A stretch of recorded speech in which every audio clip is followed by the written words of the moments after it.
প্রতিটি হত্যাকাণ্ডের জন্য শেখ হাসিনার বিচার করতে হবে। অন্তর্বর্তীকালীন সরকারের কাছে আমাদের জোর দাবি থাকবে যে তাকে যে কোনো মূল্যে ভারত থেকে ধরে এনে বিচারের কাঠগড়ায় দাঁড় করাতে হবে। ছোট একটা ছাত্র প্রথম বর্ষে পড়তো, তার বয়স 12 থেকে 13। আমি বলেছি তোমার গায়ে একটা গুলিও কেন লাগে নাই? সে বলেছে যখন চতুর্দিক দিয়ে হামলা হয়েছে শাপলা চত্বরে, বড় এক ছাত্রের কথা বললো, সে আমাকে ট্রাকে উঠিয়ে দিয়েছে। আমি আল্লামা জুনায়েদ বাবুনগরী রহমতুল্লাহর পাশে ছিলাম। যখন জুনায়েদ বাবুনগরীকে গ্রেফতার করে নিয়ে যাওয়া হলো, সাউন্ড গ্রেনেড নিক্ষেপ করা হলো, ট্রাকে থাকতে পারি না। আমি ট্রাক থেকে নেমে সোনালী ব্যাংকের বারান্দায় এসে আশ্রয় নিয়েছি। সে বলল যে ট্রাক থেকে নামার পর সোনালী ব্যাংকের বারান্দা পর্যন্ত আসতে মাটিতে আমার পা পড়ে নাই, মানুষের লাশের উপর আমি হেঁটে এসেছি।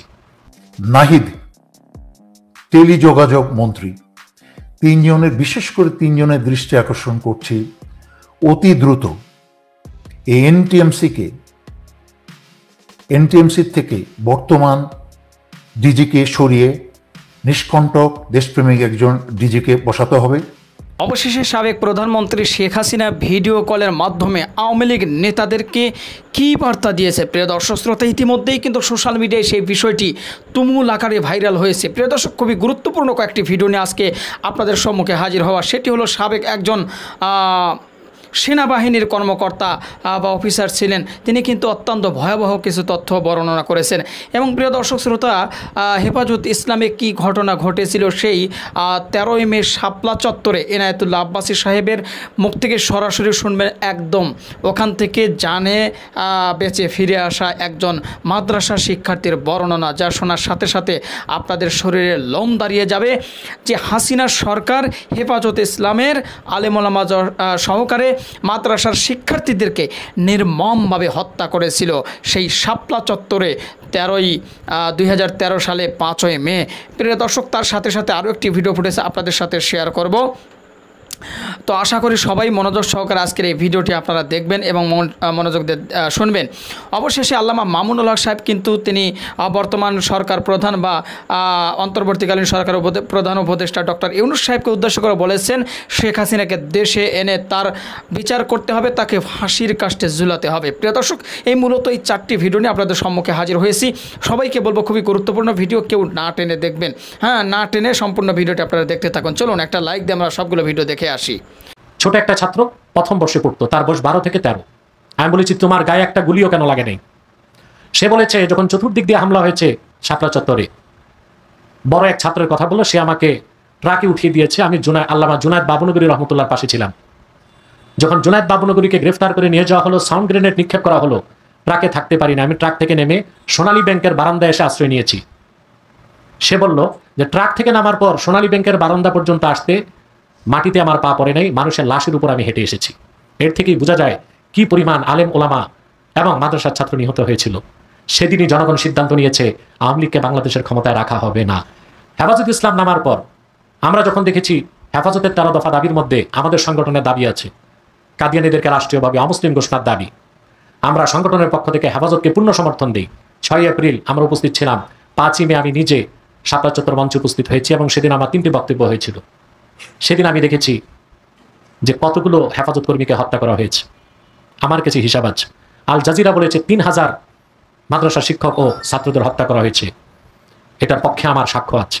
আমার একটি ছাত্র যখন শাপলা চত্বর থেকে সকালবেলা ফিরে আসে জীবিত, ছোট একটা ছাত্র প্রথম বর্ষে পড়তো, তার বয়স 12 থেকে 13। আমি বলেছি তোমার গায়ে একটা গুলিও কেন লাগে নাই? সে বলেছে যখন চতুর্দিক দিয়ে হামলা হয়েছে শাপলা চত্বরে, বড় এক ছাত্রের কথা বললো, সে আমাকে ট্রাকে উঠিয়ে দিয়েছে। আমি আল্লামা জুনায়েদ বাবুনগরী রহমতুল্লাহর পাশে ছিলাম। যখন জুনায়েদ বাবুনগরীকে গ্রেফতার করে নিয়ে যাওয়া হলো, সাউন্ড গ্রেনেড নিক্ষেপ করা হলো, ট্রাকে থাকতে পারি না। আমি ট্রাক থেকে নেমে সোনালী ব্যাংকের বারান্দায় এসে আশ্রয় নিয়েছি। সে বলল যে ট্রাক থেকে নামার পর সোনালী ব্যাংকের বারান্দা পর্যন্ত আসতে মাটিতে আমার পা পড়ে নাই, মানুষের লাশের উপর আমি হেঁটে এসেছি। এর থেকেই বোঝা যায় কি পরিমাণ আলেম ওলামা এবং মাদ্রাসার ছাত্র নিহত হয়েছিল। সেদিনই জনগণ সিদ্ধান্ত নিয়েছে আওয়ামী লীগকে বাংলাদেশের ক্ষমতায় রাখা হবে না।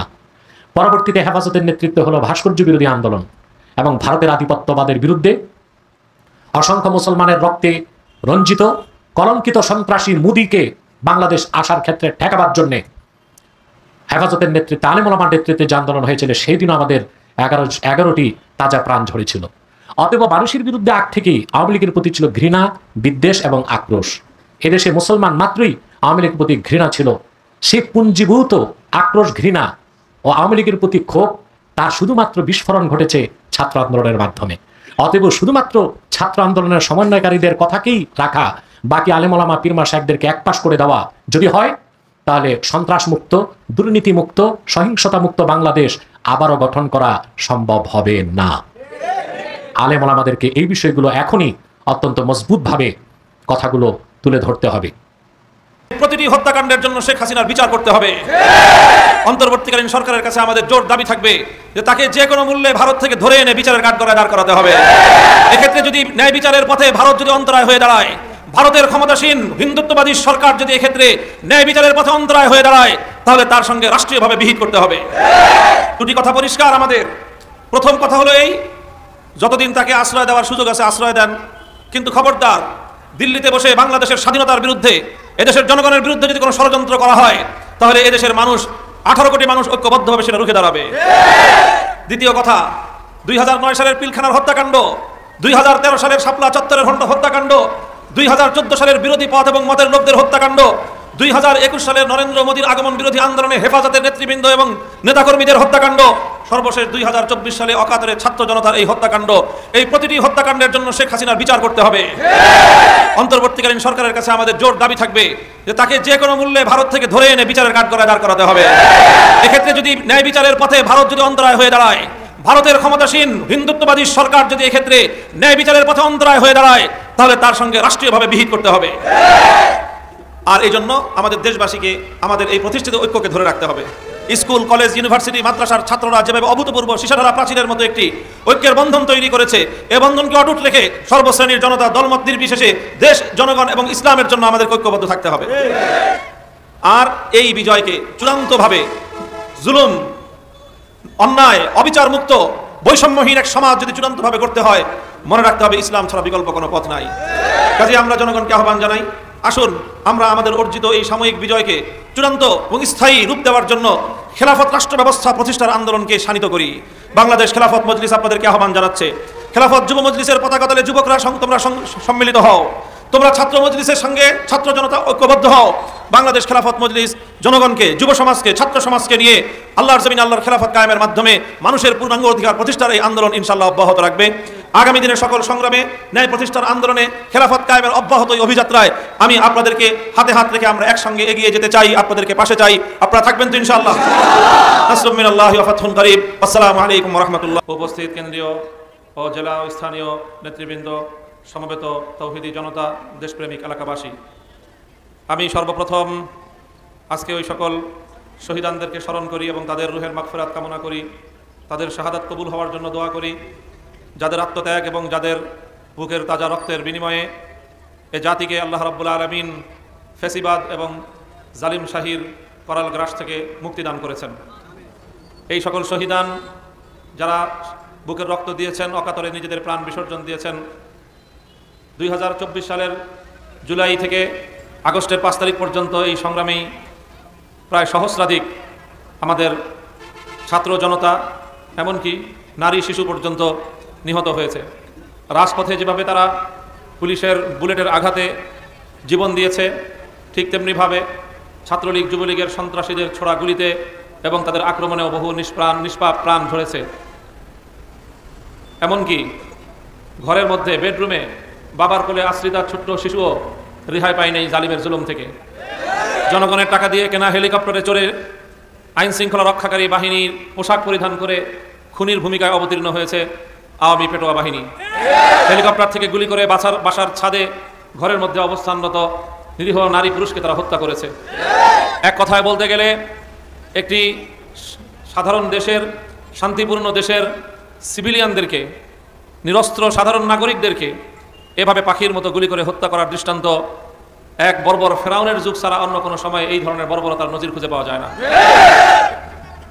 সেই পৃথিবীর ইতিহাসের জঘন্যতম নরঘাতক ফেরাউনের হাত থেকে মুসা আলাইহিস সালাম এবং তার জনগণ মুক্তি পাওয়ার পর যেভাবে পৃথিবীর ইতিহাসে একটি শুকরানা দিবস হিসেবে 10ই মুহররমকে পালন করা হয়, ঠিক তেমনিভাবে অনাগত ভবিষ্যতে বাংলাদেশের নব্য ফেরাউন জালিম শাহী হাসিনার হাত থেকে মুক্তির দিবসকে এদেশের জনগণ 5ই আগস্টকে মহামুক্তির দিবস হিসেবে পালন করবে। আর এই কারণে আগস্ট মাস হবে আগামী দিন থেকে বাংলাদেশের আনন্দ ঘন মাস। ডিসেম্বরের পর আগস্ট হবে বিজয়ের মাস। এই আগস্টের বিজয়ের মধ্য দিয়ে এই নতুন বাংলাদেশের যাত্রা শুরু হয়েছে। প্রিয় এলাকাবাসী, এই বিজয়কে আমাদের ধরে রাখতে হবে। মনে রাখতে হবে, স্বাধীনতা অর্জন করা যত কঠিন, স্বাধীনতা রক্ষা করা তার চেয়ে বেশি কঠিন। আমাদের দেশে আওয়ামী এই ফ্যাসিবাদ এমনিতেই গড়ে ওঠেনি। একটি সাধারণ ছোট্টখাটো ছোট পর্যায়ের ছোট মাপের একজন স্বৈরাচারী ধীরে ধীরে ফ্যাসিবাদী একটা দৈত্য এবং দানবে পরিণত হয়েছিল। কিভাবে হয়েছিল? আমাদের বন্ধু নামধারী পার্শ্ববর্তী দেশ ভারতের কসাই, গুজরাটের কসাই হিসেবে পরিচিত নরেন্দ্র মোদীর আশ্রয় এবং প্রশ্রয়। সে তার হিন্দুত্ববাদকে প্রতিষ্ঠিত করবার জন্য, ইসলাম এবং মুসলমানদেরকে নিষ্পেষণ এবং নিশ্চিহ্ন করার অশুভ উদ্দেশ্যে তার দোসর হিসাবে হাসিনাকে বাংলাদেশে সে প্রতিষ্ঠিত করেছে। বাংলাদেশের গণমতকে সে উপেক্ষা করেছে। এদেশের জনগণের ইচ্ছা এবং অভিপ্রায়কে বৃদ্ধাঙ্গুলি প্রদর্শন করে বিশ্বের সকল আন্তর্জাতিক শক্তিগুলোকে সে উপেক্ষা করে একতরফাভাবে একের পর এক বাংলাদেশের মানুষের ম্যান্ডেট এবং ভোটাধিকারকে ছিনতাই করে তার একচ্ছত্র ক্ষমতার মাধ্যমে বাংলাদেশে তার সেবাদাস হাসিনাকে সে প্রতিষ্ঠিত করে রেখেছে। এরপর যখন বাংলাদেশ থেকে হাসিনা 1 ইঞ্চি বাটি বাংলাদেশের হাসিনাকে আর ধারণ করার জন্য প্রস্তুত ছিল না, বাংলাদেশের 1 ইঞ্চি রাস্তা পালিয়ে যাওয়ার জন্য হাসিনাকে জায়গা দিতে, স্পেস দিতে, রাস্তা দিতে, পথ করে দিতে প্রস্তুত ছিল না, তখন হেলিকপ্টারে আকাশে উড়ে নরেন্দ্র মোদীর কোলে গিয়ে সে আশ্রয় নিয়েছে। দুটি কথা পরিষ্কার আমাদের। প্রথম কথা হলো এই, যতদিন তাকে আশ্রয় দেওয়ার সুযোগ আছে আশ্রয় দেন, কিন্তু খবরদার দিল্লিতে বসে বাংলাদেশের স্বাধীনতার বিরুদ্ধে, এদেশের জনগণের বিরুদ্ধে যদি কোনো ষড়যন্ত্র করা হয়, তাহলে এদেশের মানুষ 18 কোটি মানুষ ঐক্যবদ্ধভাবে সেটা রুখে দাঁড়াবে।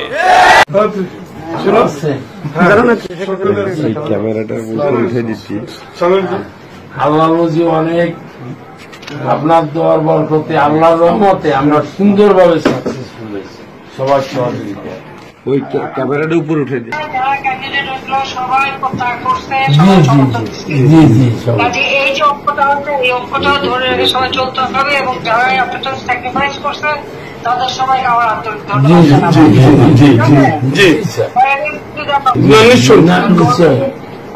এই সময় কোন রকম গোলমাল হোক আমি চাইনি। আসসালামু আলাইকুম। আপনি সুস্থ থাকবেন আপা, সাবধানে থাকবেন, সুস্থ থাকবেন। বয়সে যত সুস্থ থাকার